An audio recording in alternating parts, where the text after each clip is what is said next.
말씀 보시겠습니다. 오늘 본문 말씀은 베드로전서 1장 8절에서 9절까지 말씀 드리겠습니다. 오늘 본문 말씀은 베드로전서 1장 8절에서 9절까지 말씀 드리겠습니다. 오늘 본문 말씀을 제가 읽도록 하겠습니다. 예수를 너희가 보지 못하였으나 사랑하는도다. 이제도 보지 못하나 믿고 말할 수 없는 영광스러운 즐거움으로 기뻐하니 믿음의 결국 곧 영혼의 구원을 받음이라. 아멘. 할렐루야. 한 주간 주 안에서 평안하셨습니까? 오늘은 이전에 설교를 나눠오던 방식과 조금 다르게 성경의 어떠한 비유나 특정 사건들을 살펴보기보다는 보다 더 조금 원초적이고 근본적인 큰 주제를 가지고 함께 교제를 나눠보길 원합니다. 자, 그렇게 오늘 우리가 함께 나눌 교제의 내용은 믿음입니다. 믿음. 오늘 설교는 질문으로 시작하겠습니다. 믿음이란 무엇일까요? 믿음. 믿는다는 것은 무엇일까요? 너무나 흔한 질문이지만 똑바로 대답하기 어려운 질문인 것 같습니다. 믿음이란 무엇일까요? 속으로 한번 뱉어봐 주시기 바랍니다. 제가 이 믿음이라는 것을 연구하는 과정에 먼저 국어 사전을 한번 찾아봤습니다. 그 국어 사전에서는 어떠한 사실이나 사람을 믿는 마음이 믿음이다 라고 정의를 해놨더라고요. 믿음이 뭐냐니까 믿는 마음이 믿음이래요. 참 아이러니하죠? 그래서 다음번에는 조금 더 스마트한 인터넷 사전에 들어가서 믿음을 다시 검색해 봤습니다. 그래도 인터넷 사전에서는 이 믿음을 정의하는데 어떤 기준을 가지고 있더라고요. 인터넷 사전은 믿음을 이렇게 정의하고 있습니다. 어떠한 가치관, 종교, 사람, 사실 등에 대해 다른 사람의 동의와 관계없이 확고한 진리로서 받아들이는 개인적인 심리 상태, 이것을 믿음이라 정의하고 있더라고요. 간략히 줄여서 진리를 받아들이는 심리 상태가 믿음이다 라고 하고 있는 것입니다. 성도님들은 이러한 사전적인 이 정의에 동의가 되시나요? 성도님들이 가지고 있었던 그 믿음의 정의와 이 사전이 말하고 있는 사전적 믿음의 정의와 이렇게 싱크로율이 어느 정도 맞아 떨어지십니까? 언뜻 보면 이러한 정리된 내용들이 그럴싸해 보일 수 있겠지만 성경은 결코 이러한 뜬구름 잡는 추상적인 개념에 믿음이라는 동의를 하지 않습니다. 그런 다짐이나 신념 차원에서의 믿음은 불교나 도교, 유대교, 이슬람, 힌두교 할 것 없이 어떤 종교든 다 가질 수가 있습니다. 아니, 막말로 사이비, 신천지도 저런 믿음은 다 가지고 있습니다.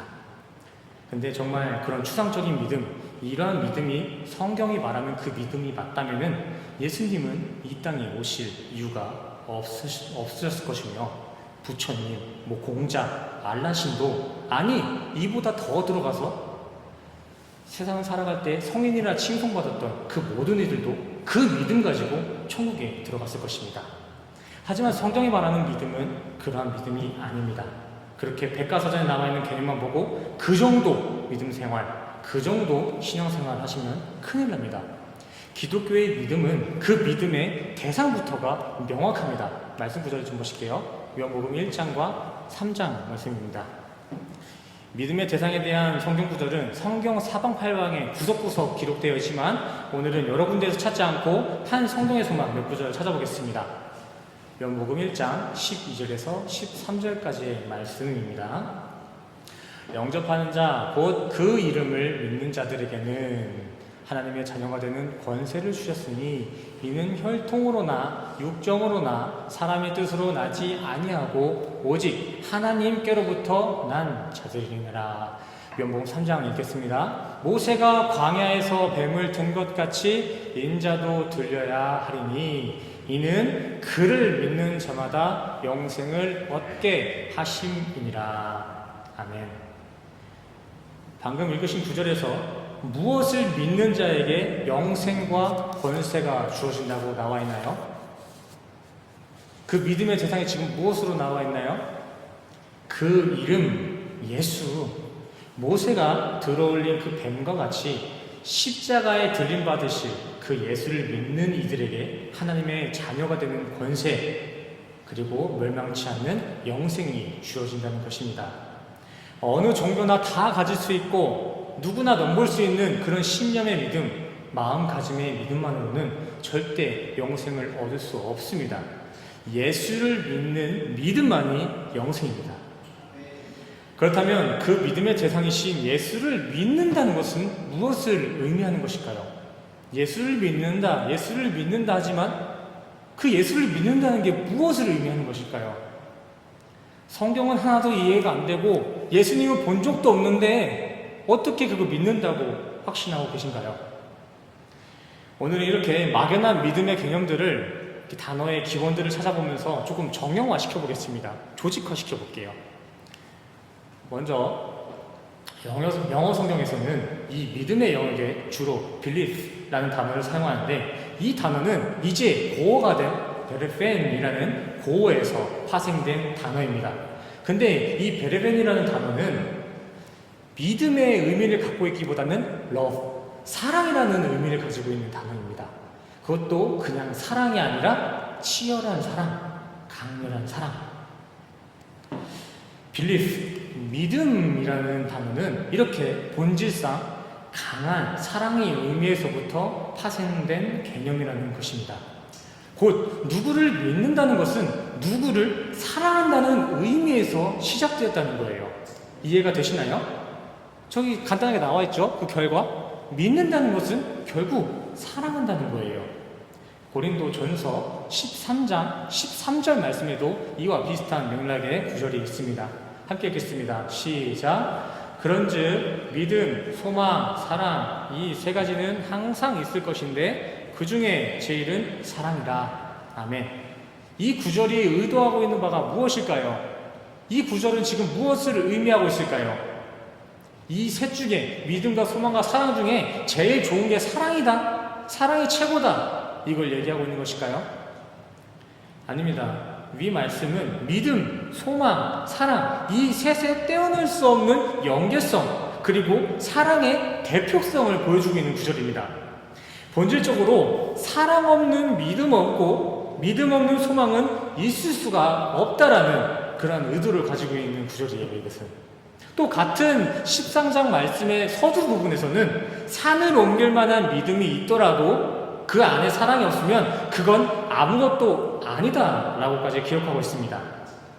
정리해보면 예수를 사랑하는 것이 그 예수를 믿는 것이고, 예수를 믿는다는 것은 곧 그 예수를 사랑하고 소망한다 라는 것입니다. 맞습니다. 이렇게 예수를 사랑하는 게 예수를 믿는 거예요. 어떤 대상을 사랑한다, 그것이 어떤 대상을 믿는 것과 같다라는 것이죠. 그렇게 시작된 거예요. 그 믿는다라는 개념 자체가. 그렇다면 사랑이 무엇일까요? 사랑은 무엇입니까? 성경이 말하는 사랑에 대해서는 제가 작년쯤에 한번 그림과 함께 소개를 드린 바 있는데 좀 기억하시는지 모르겠네요.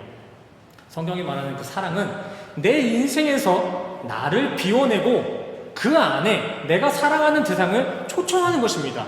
그리고 그 초청된 그 대상이 내 안에서 마음껏 누릴 수 있도록 내 주권을 완전히 내려놓는 것, 이것이 성경이 말하는 사랑입니다. 이 내용을 적용하여서 예수를 사랑한다는 것을 다시 한번 되돌이켜보자면, 자신의 주권, 내 자아를 모두 내려놓고 예수의 통치를 받는 것이 진정 예수를 사랑하는 것이며, 그렇게 예수를 사랑하는 것, 그것이 바로 예수를 믿는다는 것입니다. 여기서 조금 더 이 믿음에 대해 어원적으로 좀 찾아가 보면은 크레도라는 라틴어를 만날 수 있는데, 이 크레도라는 라틴어는 대표적으로 믿음과 신조, 신경이라는 뜻을 가지고 있는 단어입니다. 근데 저 믿음과 신조, 그 믿음의 의미 안에는 저렇게 내 심장을 꺼내어 바친다 라는 속내용이 담겨져 있습니다. 본래 믿음이라는 것은 우리의 마음의 중심, 인생의 동기를 바치는 결단이라는 거예요. 사무엘서에서 보시면 하나님께서는 나는 외모가 아니라 너희들의 중심을 보신다라는 말씀 구절이 있는데, 그때 그 중심이 바로 이 믿음을 확인하고 계신다는 말씀입니다. 이렇게 믿음은 우리가 가지고 있는 어떤 마음의 확신이나 굳건한 신념, 어떤 심리의 상태가 아니라 내 인생에 가장 깊이 자리하고 있는 내 동기와 중심을 다친다는 결연한 사랑 고백입니다. 우리도 예배 시작하자마자 이 사랑 고백 했잖아요. 오늘도 했습니다. 무엇이죠? 언제 했나요? 우리 사랑 고백? 사도신경. 우리가 매주마다 해오는 이 사도신경이 바로 아포스톨레스 크리드, 성도들의 믿음 고백, 사랑 고백입니다. 그래서 제가 사도신경을 하실 때는 눈을 감지 마시고 나와 있는 PPT를 참조하시면서 한 문장 한 문장 깊이 묵상하는 마음으로 천천히 고백하자 말씀드리는 것입니다. 하나님께 드리는 그 결연한 사랑 고백이 외우기에 바쁜, 따라가기에 바쁜 그 형식의 줌이 되면 안 되잖아요. 그래서 저는 사도신경을 함께 고백할 때 눈을 뜨시고 천천히 묵상하는 마음으로 함께 고백하자, 이렇게 보내드리는 것입니다. 이쯤에서 제가 성도님들께 다시 한번 질문 드리고 싶습니다. 성도님들은 예수님을 정말 믿으세요? 아멘이십니까? 정말 예수님께서 우리의 삶의 목적과 동기를 통치하고 계신가요? 만약 정말 그렇다고 한다면 무엇을 보고 그런 확신을 갖고 계신가요? 뭘 보고? 제가 괜히 성도님들을 압박하려고 하는 게 아니라 고린도후서 10장, 13장 5절 말씀에 나와 있듯이 우리들은 이렇게 분명한 객관적인 사실들로 우리가 가지고 있는 믿음이 정확하게 구원에 안착되어 있는지 항상 자기를 점검하고 시험하고 확증하셔야 됩니다. 다시 질문합니다. 그렇다면 우리의 믿음은 어떻게 시험되고 확신될 수 있을까요? 믿음의 대상이신 예수가 우리의 삶에 함께 동행하고 계신지, 내가 예수와 연합된 삶을 살고 있는지를 확인해 보시면 됩니다. 성도님들은 예수님과 동행하는 삶, 예수님과 연합된 삶을 살고 계신가요? 아멘이신가요? 김대현 목사님만 연합이 되셨나봐요. 속으로 다 하셨겠지만 계속 제가 질문을 드릴 건데 거기에 대해서 한번 계속 대답을 해주세요. 근데 그렇게 연합된 삶을 살고 계신 게 맞다면 성도님들은 믿음 생활, 그 신앙생활 잘하고 있는 거 맞아요. 근데 또 그 연합과 동행은 무엇으로 확인할 수 있을까요? 내가 연합된 성도가 맞습니다, 나 하나님과 동행하는 성도가 맞습니다 라고 확신하며 아멘 했는데 무엇으로 그것을 증거하고 확신하고 계신가요? 타박하는 거 아니에요. 한번 정리를 해보자는 거예요. 객관적으로 붕 떠다니는 추상적인 개념의 믿음 말고 진짜 내가 믿음 가지고 있나, 진짜 내가 예수님과 동행하고 있나 고민하는 시간 됐으면 좋겠습니다. 제가 질문하는 거에 속으로라도 꼭 대답하셔야 돼요. 무엇으로 지금 내가 예수님과 동행하고 있다는 걸 확신하십니까? 무엇으로? 말씀 구절 한번 볼게요. 요한복음 1장 1절입니다. 태초에 말씀이 계시니라. 이 말씀이 하나님과 함께 계셨으니 이 말씀은 곧 하나님이시니라. 아멘. 위의 말씀과 같이 예수님은 곧 하나님이시며 하나님은 곧 성경 말씀이십니다. 이 성경이 가르치는 바가 바로 예수고 하나님이시기 때문에 이 성경이 나와 내 삶에 동행되고 있다면 우리는 더 이상 의심할 것 없이 예수와 동행하는 삶을 살고 있다는 게 맞습니다. 믿음 생활 잘하고 있는 거예요. 우리의 삶 가운데 말씀이 들어가 있다면 우리 믿음 생활 잘하고 있는 거라고요. 로마서 10장 17절에서도 믿음의 증거가 이 말씀이라는 사실이 잘 기록되어지고 있습니다. 그러므로 믿음은 들음에서 나며 들음은 그리스도의 말씀으로 말미암았느니라. 아멘. 내 삶에 그리스도의 말씀, 이 성경 말씀이 얼마나 있는지, 얼마나 그 말씀들을 우리가 사모하고 있는지가 우리의 믿음의 척도라는 것입니다. 성경이 우리가 가지고 있는 믿음의 바로미터예요. 믿음을 넘어 우리가 지금 예수와 동행하고 있는지 그것을 확인할 수 있는 그 바로미터가 바로 이 성경 말씀이라는 것입니다.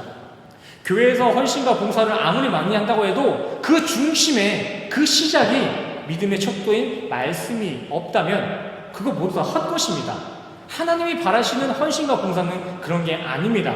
행위 자체는 구원의 증거가 될 수가 없어요. 이사야서 1장 말씀에 따르면은 하나님은 되려 그러한 중심 없는 모습들을 가증히 여기시고 악으로 치부하십니다. 그뿐만이 아니라 그렇게 일어나는 행위들을 미워하신다. 니들이 그렇게 해서 만들어낸 기도는 듣지 않는다라고까지 말씀하셨습니다. 하나님이 기뻐 받으시는 예배는 행위가 아닌 오직 믿음의 예배이며 그 믿음은 오직 그리스도의 말씀으로만 주어지는 것입니다. 우리는 정말 이 말씀 꽉 붙잡아야 돼요. 우리가 드리는 이 예배가 그런 중심 있는 믿음의 예배가 되기를 간절히 소원합니다. 교회 안에 어떤 시스템이 없고 질서가 없고 프로그램이 없다 해도 그 안에 이 성경 말씀이 있다면 그 교회가 맞는 거예요. 근데 반대로 교회 내에 멋진 시스템이 있고 시설이 있고 하더라도 그 안에 이 성경 말씀이 흐르지 않고 있다면은 그 교회, 그 예배는 온전하다 볼 수 없습니다. 이 성경 말씀 붙잡으셔야 돼요. 그뿐만이 아니라 성도의 삶 가운데서도 저와 이 설교 나누는 이 자리가 중요한 게 아니라 이 이후에 성도님들의 각자의 삶 가운데 말씀이 있냐 없냐 그것이 정말 중요한 거예요. 다윗이 말합니다. 다윗이 시편을 통해서 얘기해요. 내가 함께 섬기고 있는 스승들이 나에게 주는 그 명철의 유익보다 그 100만의 유익보다 하나님의 말씀 한 구절이 더 유익하다 이렇게 말씀했습니다. 맞습니다. 어떤 시설이나 시스템, 프로젝트 그런 거 없어도 됩니다. 하나님의 말씀이 나와 함께하고 있다면 그걸로 충분하다는 것이죠. 성경에 나오는 믿음의 조상들도 한번 돌아보길 원합니다. 대표적으로 누가 있죠? 믿음의 조상, 믿음의 바늘에 올라가 있는 조상들. 아브라함 있고요, 야곱 있고, 다윗 있죠. 그들은 어떻게 믿음의 바늘에 들어갔을까요? 그들이 어떻게 이 현 시대에도 믿음의 조상이라는 그 타이틀을 갖고 있을까요? 잘나서? 아브라함이 잘나서 태어날 때부터 선민사상, 그 선민의 택을 받아서 그분이 그렇게 믿음의 조상이 됐을까요? 아니면 다윗이 사울보다 더 외모로 헌칠해서 그가 왕이 되고 믿음의 조상이 되었을까요? 아브라함이라는 이 믿음의 조상은 이렇게 겉으로 보기에는 아주 명불허전의 모습을 갖고 있지만 그 안에는 그 또한 죄를 지은 이력이 있습니다. 그 아브라함이라는 우리의 신앙의 선배는 자기 한번 살아보겠다고 자기 아내 사라를 2번이나 갖다 팔았어요. 자기 한번 살아보겠다고 아내를 팔았다고요. 그것도 한 번의 실수가 아니라 2번이나. 야곱은 또 어떻습니까? 야곱, 거룩해 보이는 야곱, 야곱도 똑같아요. 자기 것도 아닌 그 장자권, 에서라는 그 형의 장자권을 뺏어보고자 사기쳤던 사람이 바로 야곱입니다. 아비를 속이고 형제를 속인 사람, 그 사람이 지금 믿음의 조상이라 불리는 야곱입니다. 다윗은 또 어때요? 다윗 하면은 뭐가 생각나세요? 골리앗 때려 눕힌 거 그거 생각하시겠죠. 근데 그러한 큰 업적뿐만이 아니라 그 안에는 다윗도 큰 죄를 저지른 게 너무나 많습니다. 그중 대표적인 게 무엇이죠? 자신의 충신이었던 우레아의 아내 바세바를 탐하는 사건, 그것이 바로 다윗이 벌인 사건입니다. 이쁜 여자가 딱 나타난 거예요. 근데 그 이쁜 여자가 알고 보니까 내가 제일 아끼는 충신이었던 거예요. 충신의 아내였던 거예요. 그러면은 일반적으로는 그 여자를 포기해야 되잖아요. 근데 이 믿음의 조상이라 불리는 이 다윗은 그 여자를 포기하지 않고 되려 그 충신을 죽여버려요. 이만큼 계획적인 범죄 전과가 있었던 게 다윗입니다. 근데 그러한 그들이 어떻게 믿음의 조상이 되었을까요? 어떻게 믿음의 반열에 설 수 있었을까요? 그런 사람들이. 그들은 그럼에도 불구하고 끝까지 하나님의 말씀을 붙들었습니다. 그렇게 인간적인 모습, 몇 번을 죄에 자빠지고 또 자빠져도 다시 하나님의 말씀에 귀를 기울이고 말씀에 순종했기 때문에 그러한 그들도 결국 믿음의 반열에 설 수 있었던 것입니다. 그렇다면 정말 우리가 이 시대 가운데에서 믿음의 자리를 확증하고 확신하기 위해서 해야 될 일은 무엇일까요? 현 시대 가운데에서 세상 풍조에 흔들리지 않고 그 믿음을 지키기 위해서 우리가 해야 될 것, 우리 성도가 해야 될 일이 무엇일까요? 성경이 일러준 대로 우리는 이 성경 말씀 품으셔야 합니다. 이게 정말 주를 사랑하는 믿음이고 이게 정말 구원에까지 이르게 하는 믿음의 모습입니다. 통계에 따르면 현 시대 기독교인들이 대부분이 현재 자신의 구원에 있어 확신을 갖고 있다고 합니다. 쉽게 풀어보자면은 당신 구원받을 자신 있습니까? 당신 천국 갈 수 있습니까? 라는 대답에 아멘! 저는 천국 갈 수 있습니다! 라고 대답한 사람이 대부분이었다고요. 기독교인들 중에 대부분이. 하지만 또 다른 통계에 따르면은 현대 기독교인들의 80%가 넘게 성경 말씀을 5분도 보지 않는다고 합니다. 나는 구원에 있어 확신을 갖습니다 라고 자부하며 사는 사람이 대부분인데 그 안에서 또 통계를 따져보니까 하루에 말씀 5분도 안 보는 사람들이 대부분이었다는 것입니다. 이게 무엇을 의미하는 것일까요? 많은 기독교인들이 구원을 착각하고 있다는 것입니다. 우리 절대 특별하지 않습니다. 개개인 한 사람은 천하보다 귀한 영혼이 많지만 이 구원에 있어서 우리는 절대 특별한 사람 아닙니다. 하나님이 택하시지 아니하고 우리가 말씀과 하나 되지 못하면 우리도 결코 천국에 들어갈 수 없습니다. 본문 말씀에도 나와 있듯이 믿음의 결과가 영혼의 구원이지 스스로 만족하는 그 안일한 믿음은 구원이 증거될 수 없습니다. 행여나 그런 모습이 딱 요즘 나의 모습이라면 지금이라도 경각심을 가지고 그런 막연하고 추상적인 그 믿음, 마냥 아니란 상태에 있는 그 믿음들은 모두 버려버리시고 지금부터라도 다시 말씀 붙잡으시길 바랍니다.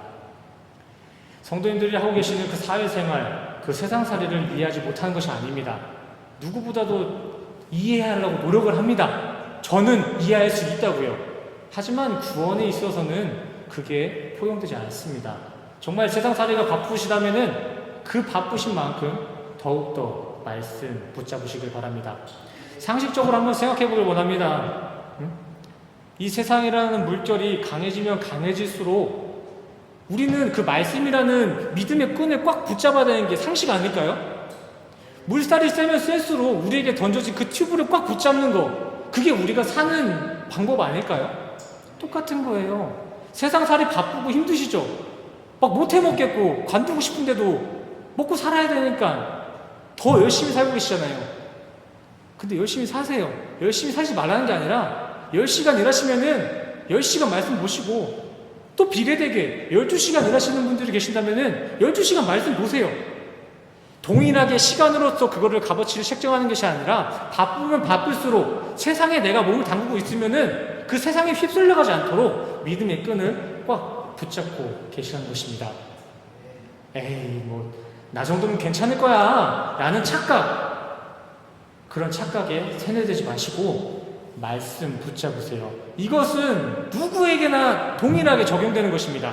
사회생활을 하는 그 사회인들, 사업하시는 사업 사장님들, 목사, 할 것 없이 똑같아요. 다 그 자리에 맞는 그 말씀의 분량을 붙잡으셔야 합니다. 오늘 말씀의 결론입니다. 예수를 가장 잘 믿고 예수를 가장 사랑할 수 있는 방법은 결국 이 말씀 보는 거예요. 말씀 보는 거. 다른 걸로 대체하려 하지 마세요. 헌금을 많이 한다, 예배드리러 많이 온다, 이런 거는 그 차후의 일들이고 나타나는 그림자고, 우리가 가장 먼저 붙잡아야 될 그 본질은 이 말씀이에요. 말씀. 오늘 저랑 이렇게 설교를 나누고서 집에 가서 성경 한 번도 안 읽고 그 한 주뿐만 아니라 1년 10년 동안 성경을 안 읽고 그냥 설교자와의 이 소통만 있으시다면은 그거는 온전하다고 볼 수 없어요. 집에 돌아가셔서 꼭 말씀 보세요. 말씀. 그리고 우리가 사랑하는 하나님도 우리가 이 말씀 위에 있을 때 가장 기뻐하세요. 우리가 이렇게 행위로서 만들어내는 뭐 헌금이라든지 교회 건축이라든지 이런 거 다 좋은 일이에요. 기쁜 일이에요. 하지만 그 가운데서 그 모든 행위의 주인 되시는 하나님은 그것보다 이 말씀 생활에 있는 우리의 삶을 가장 기뻐하신다는 것입니다. 우리가 드리는 이 예배에도 그런 기쁨이 있는 믿음의 예배가 됐으면 좋겠습니다.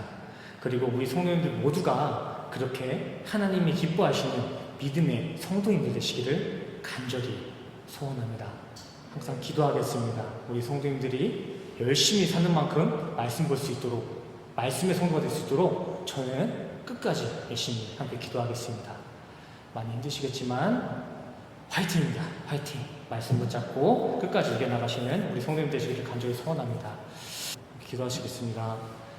사랑과 은혜가 충만하신 하나님 아버지, 세상의 유행과 세상 풍조에 비해 우리 개개인의 모습은 정말 가을 때와 같이 연약합니다. 그러기에 오늘도 말씀으로 오신 주님의 손을 믿음으로 꽉 붙잡습니다. 주님의 권능의 발로 세상에 놓인 우리 성도들을 지키시고 구원까지 인도하여 주시옵소서. 또한 이 시간 믿음 주신 주님께 감사하는 마음으로 주님 앞에 헌신하며 헌금하는 이들이 있습니다. 그들의 마음의 중심을 보시고 주님의 방법으로 우리 성도들의 삶을 축복하여 주시옵소서. 오직 말씀의 믿음만이 주님의 기쁨 되는 줄 압니다. 돌아오는 한 주간에도 그 말씀 꽉 붙잡아 주님이 기뻐하시는 한 주 살아가게 하여 주시옵소서. 모든 것 감사드리며 예수 그리스도의 이름으로 간절히 기도드렸습니다. 아멘. 지금은 우리 주 예수 그리스도의 은혜와 십자가에서 완성하신 주님의 사랑과 그 믿음이 예배를 드리기 위해 모인 모든 성도님들의 머리머리 위에 지금으로부터 영원까지 끝까지 함께 하시기를 간절히 축원하옵나이다. 우리 성도의 믿음과 말씀을 함께 하여 주시옵소서.